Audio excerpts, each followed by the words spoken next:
Welcome to another episode of the Read Pile. Today I'm talking about Hellboy and the BPRD, the Return of Effie Kolb, and others.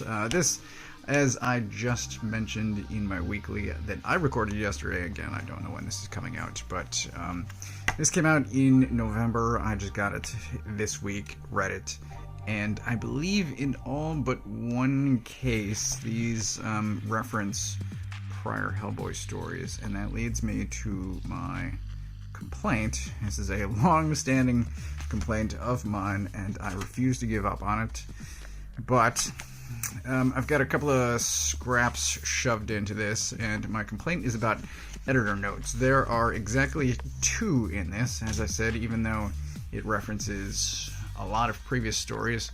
This one is the annoying one, where it has an asterisk next to BPRD, and it explains what that is. Like, no shit.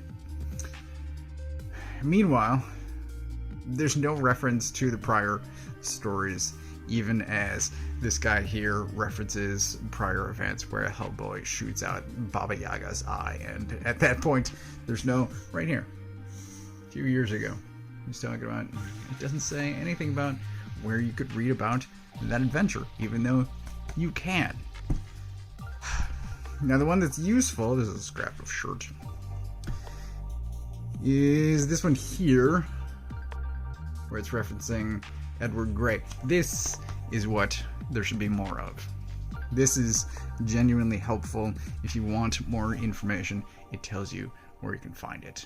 It's amazing. Even if it doesn't specifically reference a particular story or volume of Edward Gray, it still says, yes, this happened, and this is where you can at least start looking. Everything else I had to Google.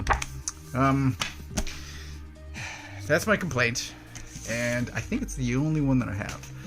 Everything else is fantastic. It's what I love about Hellboy.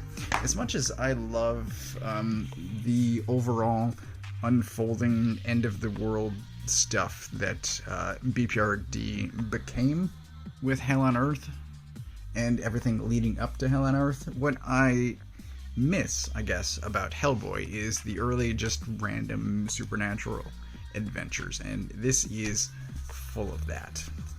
So there are 5 stories in here. The Return of Effie Kolb is a 2-issue story, and the rest of these are single issues that this cover is from 2020, so they spanned a couple of years, and they've all been collected here. And 2 of these I have read before, The Long Night and 7 Wives Club. I had the single issues of those, and it's still great. I honestly learned, even though I'd read them before, I still came away learning something about those. So Effie Kolb, drawn by Zach Howard. I've been a fan of his since Wild Blue Yonder. I'm looking forward to, I've been following him on Facebook for a while, and looking forward to what he does next. But here he draws a great 2-issue Hellboy story. This is Hellboy returning. It's a sequel, I guess, to the Crooked Man storyline. There are multiple references to the Crooked Man, so even though there aren't editor notes, you can at least find your way to the story that happened prior. So this is great, and it introduces a character that through Googling I learned comes up in a series that's happening now, I believe, maybe recently concluded or concluding soon. Is this character here will reappear in Castle Full of Blackbirds, and if any dates about the future are correct, I should be getting a collection of that in July, and then I can read about her further adventures. But here it's Hellboy versus a monster. It's great stuff. Moving into Long Night at Goloski Station is we run into this guy. His story is pretty interesting.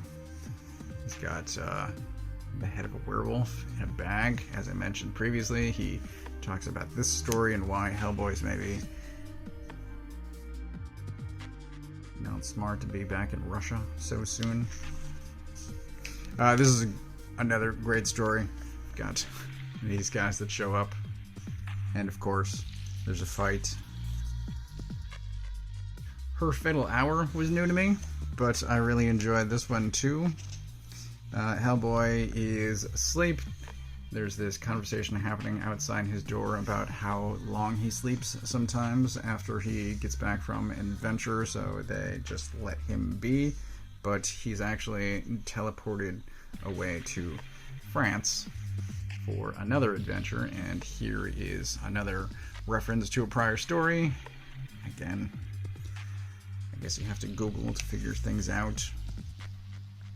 What I would really like is if all of Hellboy, BPRD, Edward Grave, if all of the interconnected stories are ever republished from scratch, just go through and add in some editor text box throughout, just annotate the hell out of all of it, and at least then the next generation of readers would have the information that they need in order to trying to piece together the story of Hellboy, since it spans so many decades and centuries, I guess, if you go back to Edward Grey. But editor notes, please, like, come on. This is another Hellboy versus Supernatural. I guess that's obvious. Doesn't really explain much, but here we go. Looks like him in a bathrobe.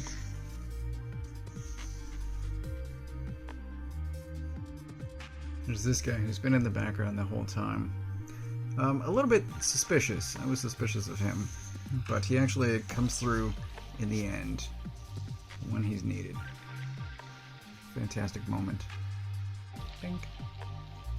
Lovely. Perfect. Perfection.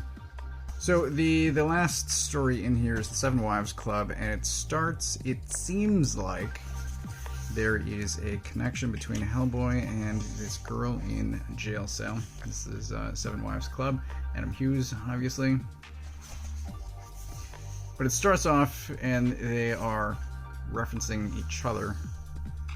And as near as I can tell, as near as I can Google, this character has not appeared before. I don't even think she's named until the last page. But I would like to know more about her. She has fun exploring haunted houses. But we get this story. Gorgeous Adam Hughes art. Again, Hellboy versus Supernatural. It's just really top-notch stuff. I love it. I don't know why it took me so long to get this, but I loved it, honestly. From start to end. Loved every second of it. So, I guess generally the collections are one complete story. This is 5 stories, and it's not to be skipped, in my opinion. Just because it's not a longer story, just because it's 5 shorter ones, it's, like I said, everything that I want out of Hellboy. It's Hellboy versus Supernatural, and it's top-notch stuff. I'm repeating myself now, but I loved every second of it.